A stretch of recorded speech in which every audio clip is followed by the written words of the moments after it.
31 अगस्त 2018 की शाम चेन्नई की व्यस्त सड़कों पर दफ्तर से घर लौटते लोगों की चहल पहल थी। इसी बीच अभिरामी अपने पति विजय का इंतजार कर रही थी और समय बीतता देख उसकी बेचैनी बढ़ती जा रही थी, क्योंकि विजय आमतौर पर इसी समय तक घर आ जाया करता था। चिंतित होकर उसने उसे फोन किया और पूछा कि इतनी देर क्यों हो रही है और वह अभी तक घर क्यों नहीं पहुंचा। विजय ने जवाब दिया कि आज उसे नाइट शिफ्ट करनी पड़ सकती है और शायद वह सुबह तक ही घर आएगा। यह कहकर जल्दी उसने कॉल काट दी। ये शब्द अभिरामी को भीतर तक झकझोर गए, क्योंकि वह कोई आम दिन नहीं था। उस दिन विजय का जन्मदिन था। उसी सुबह दोनों ने एक छोटे से समारोह में जन्मदिन मनाया था, जो मुस्कुराहटों और अपनेपन से भरा था। अभिरामी ने विजय के लिए एक भावनात्मक सरप्राइज तैयार किया था और इसके अलावा एक और शॉकिंग सरप्राइज आमने सामने देने की योजना बनाई गई थी। लेकिन जैसे जैसे रात बीतती गई और विजय घर नहीं लौटा, अभिरामी पर चिंता का बोझ भारी होता गया। अगली सुबह 1 सितंबर 2018 को करीब 7 बजे विजय घर लौटा। नाइट शिफ्ट के बाद जब विजय दरवाजे पर पहुंचा तो कुछ अजीब लगा। घर पर बाहर से ताला लगा हुआ था। वो हैरान हो गया कि अभिरामी और बच्चे कहाँ गए होंगे। उसने तुरंत अभिरामी को फोन किया, लेकिन मोबाइल बंद था। घबराहट बढ़ती गई, इसलिए वह जल्दी से मकान मालिक के पास पहुंचा और पूछा कि क्या उन्होंने उसकी पत्नी को देखा है, लेकिन जवाब मिला नहीं। इसके बाद उसने अपने ससुराल वालों को फोन किया और पूछा कि क्या अभिरामी बच्चे लेकर वहां आई है, पर वहां से भी यही जवाब मिला। उलझन और चिंता में डूबा विजय समझ नहीं पा रहा था कि अभिरामी बिना बताए बच्चों को लेकर कहां और क्यों चली जाएगी। तभी उसे घर के भीतर से छत के पंखे की हल्की सी आवाज सुनाई दी। वो तुरंत खिड़की के पास पहुंचा और छोटी सी जगह से अंदर झांका। वाकई पंखा चल रहा था। उसे उम्मीद की एक किरण दिखी कि शायद अभिरामी अंदर ही हो। उसने कई बार उसका नाम पुकारा, लेकिन भीतर से सन्नाटा ही मिला। कोई जवाब नहीं आया। विजय अपने ही घर के बाहर खड़ा भ्रमित और चिंता में था।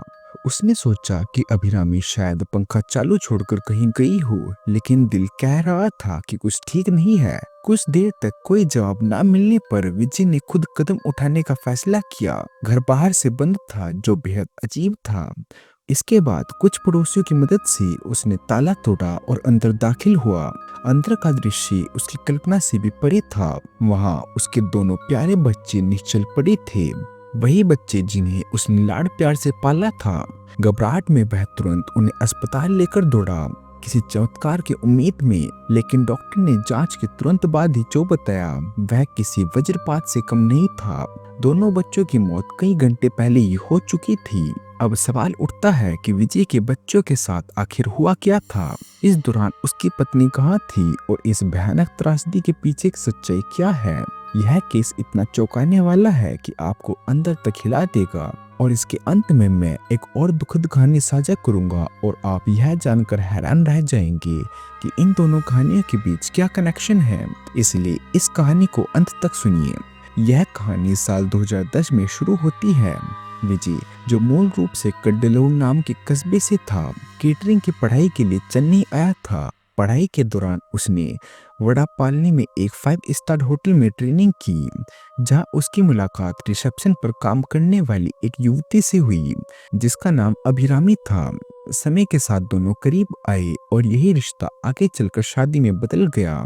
विजय ने बहुत कम उम्र में ही अपने माता पिता को खो दिया था, लेकिन अभिरामी के माता पिता के प्यार और सहयोग से दोनों का विवाह हो गया। शादी के बाद विजय और अभिरामी कुंड्राथर में एक किराए के घर में रहने लगे। भले ही विजय ने केटरिंग की पढ़ाई की थी, लेकिन वह एटीएम मशीन रिपेयर करने का काम करने लगा। इसके बावजूद वह संतुष्ट था अपने काम से, अपने परिवार से। समय के साथ उसकी जिंदगी और भी खुशहाल हो गई। जब उसके 2 प्यारे प्यारे बच्चे हुए, उसका छोटा सा परिवार बहुत खुशी से भरा हुआ था और सब कुछ शांतिपूर्वक चल रहा था। फिर 31 अगस्त 2018 को विजय का जन्मदिन आया, जिसे घर पर बेहद सादगी से मनाया गया। सच कहें तो विजय को कभी अपने जन्मदिन का खास शौक नहीं था, लेकिन इस बार अभिरामी के कहने पर उसने छोटा सा सेलिब्रेशन किया, जिसमें विजय, अभिरामी और उनका बेटा शामिल थे, जबकि उनकी बेटी पास ही बिस्तर पर चैन से सो रही थी। उस रात के बाद अगली सुबह विजय काम पर जाने के लिए उठा। निकलने से पहले उसने अपनी बेटी के गाल पर प्यार से किस करने की सोची, लेकिन अभिरामी ने यह कहकर रोक दिया कि वह सो रही है और उसे जगाने की जरूरत नहीं है। विजय को यह बात ठीक लगी और वह बिना बेटी को जगाए काम पर निकल गया। इस पल को याद रखिए, क्योंकि यही आगे चलकर एक गहरी और दर्दनाक सच्चाई को उजागर करता है। उस दिन विजय रोज की तरह काम पर गया, लेकिन शाम को घर नहीं लौटा और अगली सुबह करीब 7 बजे वापस आया। घर पहुंचते ही जो उसने देखा उससे वह पूरी तरह टूट गया। उसके दोनों बच्चे निश्चल पड़े थे। पुलिस को बुलाया गया और जांच शुरू हुई। कुछ समय बाद पुलिस ने अभिरामी को ढूंढ लिया और उससे पूछताछ में जो सच सामने आया वह किसी की भी कल्पना से परे था। शादी और बच्चों के जन्म के बाद, जैसे कई परिवारों में होता है, अभिरामी ने बच्चों की देखभाल के लिए अपनी नौकरी छोड़ दी। जब बच्चे बड़े होकर स्कूल जाने लगे तो उसके पास काफी खाली समय रहने लगा। इसी दौरान विजय ने उसके लिए एक स्कूटर खरीदा। इससे पहले उसका ज्यादातर समय मोबाइल फोन पर ही बीतता था, लेकिन स्कूटर मिलने के बाद उसे एक तरह की आजादी महसूस होने लगी और वह ज्यादा बाहर जाने लगी। खाली समय में उसने अपने पुराने परिचित से फिर से संपर्क बनाया और नई दोस्तियां भी शुरू की। यहाँ तक कि कुछ लोगों से वह मिलने भी लगी। शुरुआत में विजय ने सोचा कि वह घर में रहने वाली महिला है, उसे थोड़ा बाहर घूमने देना चाहिए, लेकिन धीरे धीरे उसे लगा कि बातें हाथ से निकल रही हैं। कुछ गलत महसूस करते हुए विजय परेशान हुआ और उसने अभिरामी को ज्यादा बाहर जाने से मना किया। सीमाएं तय करने की कोशिश की, लेकिन तब तक बहुत देर हो चुकी थी। इसी दौरान अभिरामी टिकटॉक पर भी बहुत सक्रिय हो गई। छोटे छोटे वीडियोस के जरिए उसका कई पुरुषों से संपर्क हुआ और समय के साथ कुछ रिश्ते शारीरिक आकर्षण की ओर बढ़ने लगे। मोबाइल और टिकटॉक को माध्यम बनाकर वह ऐसे पुरुषों से मिलने लगी जो उसी तरह की इच्छाएं रखते थे। स्कूटर मिलने के बाद वह उनसे मिलने भी जाने लगी, संभवतः शारीरिक संबंध बनाने के इरादे से। टिकटॉक पर जिन कई पुरुषों से उसकी बातचीत थी, उनमें से एक सुंदरम भी था जो उसी इलाके में रहता था और बिरयानी की दुकान चलाता था। अभिरामी अक्सर उसकी दुकान पर जाती थी। शुरुआत में सिर्फ बातचीत होती थी, लेकिन धीरे धीरे उनका रिश्ता शारीरिक संबंधों में बदल गया। जब विजय को पता चला कि अभिरामी का सुंदरम के साथ संबंध है, तो वह पूरी तरह टूट गया। गुस्से में उसने उसे फोन कर कहा कि उसे ऐसा नहीं करना चाहिए, उसके 2 बच्चे हैं और उसे तुरंत यह घिनौना व्यवहार बंद कर देना चाहिए। पति और माता पिता द्वारा बार बार समझाने के बावजूद अभिरामी ने किसी की बात नहीं मानी और उसी खतरनाक रास्ते पर चलती रही। लोग जब भी उसकी आलोचना करते थे तो उसका कारण उसके बच्चे ही होते थे। सब यही चाहते थे कि वह समझे कि वह अपने बच्चों का कितना नुकसान कर रही है, लेकिन उसने सुनने से इनकार कर दिया। एक दिन अभिरामी ने चौंकाने वाला फैसला लिया और अपने पति व बच्चों को छोड़कर सुंदरम के पास चली गई। विजय यह सब और सहन नहीं कर पाया। वह सुंदरम के घर पहुंचा और अभिरामी से गिड़गिड़ाकर कहा कि कम से कम बच्चों के बारे में तो सोचिए, और घर लौट आए। बेबसी में वह उसके पैरों में गिरकर रोता गिड़गिड़ाता रहा। सिर्फ विजय ही नहीं, उसके अपने माता पिता भी टूटे हुए और गुस्से में उससे मिलने गए और कड़ी फटकार लगाई कि पति और 2 बच्चे के होते हुए वह ऐसा कैसे कर सकती है। चारों ओर से उसे यही सुनना पड़ रहा था कि 2 बच्चों के होते हुए उसने यह कैसे किया, और यही बात धीरे धीरे उसके मन पर भारी पड़ने लगी। समय के साथ उसने सोचना शुरू कर दिया कि उसकी सबसे बड़ी समस्या उसके 2 बच्चे ही हैं। उसके दिमाग में एक खतरनाक विचार पनपने लगा।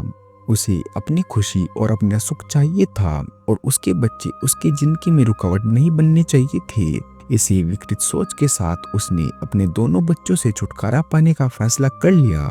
उसकी सोच डरावनी हद तक सीधी थी। बच्चे नहीं रहेंगे तो कोई उसे नहीं रोक पाएगा। इस भयानक योजना को अंजाम देने के लिए उसने जहर हासिल करने का निश्चय किया। ऐसी दवा जो सिर्फ मेडिकल प्रिस्क्रिप्शन पर ही मिलती है, वह इसे सामान्य तरीके से हासिल नहीं कर सकती थी। इसलिए उसने अपनी बातों और चालाकी से मेडिकल स्टोर के स्टाफ को फुसलाकर, मीठी बातें कर और जिद करके आखिरकार जहर हासिल कर लिया। जहर मिलते ही उसने उसे अपने पति और बच्चों पर इस्तेमाल करने के लिए एक रूह कपा देने वाली योजना बनाई। 30 अगस्त 2018 को अभिरामी ने जहर को दूध में मिलाया और बड़े प्यार से अपने पति और दोनों बच्चों को पिला दिया। जैसे यह उसके स्नेह और देखभाल का प्रतीक हो। यह सोचकर कि अगली सुबह तक तीनों की मौत हो जाएगी, वह सुबह होने का इंतजार करती रही, लेकिन जो उसने देखा वह उसे सन्न कर गया। उसका पति विजय और बेटा अजय बिल्कुल ठीक थे, जाग चुके थे और रोजमर्रा के काम कर रहे थे, जबकि उसकी छोटी बेटी के मुंह से झाग और तरल निकल रहा था। जहर का असर सिर्फ उस पर हुआ था और उसकी नींद में ही मौत हो चुकी थी। इसके बावजूद अभिरामी ना टूटी ना शर्मिंदा हुई। उसने सच छिपाने का फैसला किया और पति व बेटे से झूठ कहा कि बच्ची अभी सो रही है, मानो सब सामान्य हो। उस पल उसके दिल का सबसे बड़ा दुख बेटी का जाना नहीं था, बल्कि यह था कि पति और बेटा कैसे जिंदा थे। उसी सुबह विजय ने काम पर जाने से पहले बेटी को किस करने की सोची, लेकिन अभिरामी ने यह कहकर रोक दिया कि वह चैन से सो रही है, उसे क्यों जगाना। विजय के जाने के बाद अभिरामी ने अपना ध्यान बेटे पर लगाया और मन ही मन में तय किया कि वह दोबारा बच नहीं पाएगा। उसने उसके दूध में जहर की और तेज खुराक मिलाई। पीते ही वह सुस्त होकर बिस्तर पर लेट गया। कमजोर होने पर ही जिंदा बेटे को उसने जगने ना देने का निश्चय किया। वह उसके ऊपर चढ़ी, कपड़े से उसका गला कसकर पूरी ताकत से दबाया। मरते समय उस छोटे से बच्चे ने बचने की कोशिश की। बिस्तर और गद्दे पर संघर्ष के निशान और चोटों के निशान रह गए। उन आखिरी पलों में उसके मन में क्या बीत रही होगी। क्या उसने कभी सोचा होगा कि जिस माँ पर उसने सबसे ज्यादा भरोसा किया था वही उसके साथ ऐसा करेगी। अंततः बच्चा भी अपने प्राण त्याग गया। अपने बेटे को मारने के बाद अभिरामी विजय के घर लौटने का इंतजार करती रही, लेकिन जब उसे लगा कि वह उम्मीद से ज्यादा देर कर रहा है तो उसने फोन कर पूछा कि वह इतना लेट क्यों है। विजय ने जवाब दिया कि वह आज नहीं आ पाएगा और शायद कल आए। अपने बेटे की हत्या करने के बाद भी अभिरामी ने पूरी शाम पति का इंतजार किया, उसका स्वागत करने के लिए नहीं बल्कि उसे भी मारने के इरादे से। इस बीच वह अपने प्रेमी सुंदरम को बार बार फोन करती रही और दोनों के बीच हुई एक बातचीत बाद में लीक होकर सार्वजनिक भी हुई। उस ऑडियो में दोनों बेहद अश्लील और लापरवाह अंदाज में बात कर रहे थे, जिनमें किसी तरह का पछतावा या दुख नहीं झलकता था। इसे सुनकर लोग उसकी बेरहमी पर आक्रोश से भर उठे। खैर, जब अभिरामी को पता चला कि विजय उस दिन घर नहीं आने वाला है तो उसने तुरंत सुंदरम को बताया। सुंदरम ने चेतावनी दी कि और इंतजार करना खतरा है और उसे तुरंत उसके पास आने की सलाह दी। बिना देर की अभिरामी स्कूटर लेकर उससे मिलने पहुंची। वहां से सुंदरम उसे कोयम्बेडु ले गया।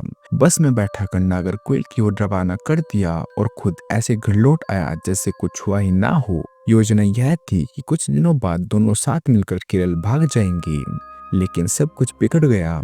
विजय से मिली जानकारी के आधार पर पुलिस ने सुंदरम को ढूंढकर गिरफ्तार कर लिया और अभिरामी के फोन की सिम के जरिए उसे नागरकोइल से पकड़ लिया गया। आखिरकार अभिरामी ने सब कुछ कबूल कर लिया और शुरुआत में मैं जिस दूसरी दुखद कहानी का जिक्र कर रहा था वह कुछ इस प्रकार है। 18 सितंबर 2021 की रात प्रसन्ना नाम का एक युवक जिसकी हाल ही में सगाई हुई थी, चिंतित अवस्था में घर लौटा। उसके माता पिता जो उस समय उसके पास आए हुए थे उसकी बेचैनी समझ गए। प्रसन्ना एक बैंक में काम करता था और उसकी सगाई लव मैरिज के रूप में दोनों परिवारों की सहमति से हुई थी, जिससे सभी को खुशहाल भविष्य की उम्मीद थी। लेकिन सगाई के कुछ ही दिनों बाद दुल्हन के परिवार ने अचानक शादी तोड़ दी। जब कारण पूछा गया तो उन्होंने कहा कि प्रसन्ना में कोई कमी नहीं है, वह काफी अच्छा लड़का है, लेकिन वजह एक दुखद घटना थी जो वर्षों पहले घट चुकी थी।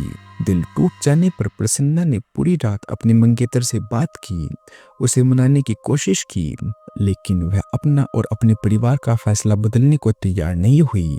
और फिर 19 सितंबर की सुबह प्रसन्ना ने आत्महत्या कर ली। अब सवाल यह है कि इन दोनों केसेस के बीच संबंध क्या है। तो मैं आपको बता दूं कि प्रसन्ना कोई और नहीं बल्कि अभिरामी का भाई था और यही कारण था कि दुल्हन के माता पिता ने उसके परिवार से आया रिश्ता ठुकरा दिया। अपनी बहन के कृत्य से उपजे सामाजिक अपमान और अस्वीकृति के दर्द को सह ना पाने के कारण प्रसन्ना ने यह दुखद कदम उठाया। यह कहानी याद दिलाती है कि जब किसी परिवार में कोई भयानक घटना घटती है, भले ही वह एक व्यक्ति की वजह से हो, तो उसका साया निर्दोष लोगों तक को तोड़ देता है। तो दोस्तों, यही थी आज की कहानी। अगर आपको वीडियो अच्छी लगी है तो वीडियो को लाइक करके चैनल को सब्सक्राइब जरूर कर दीजिएगा। धन्यवाद।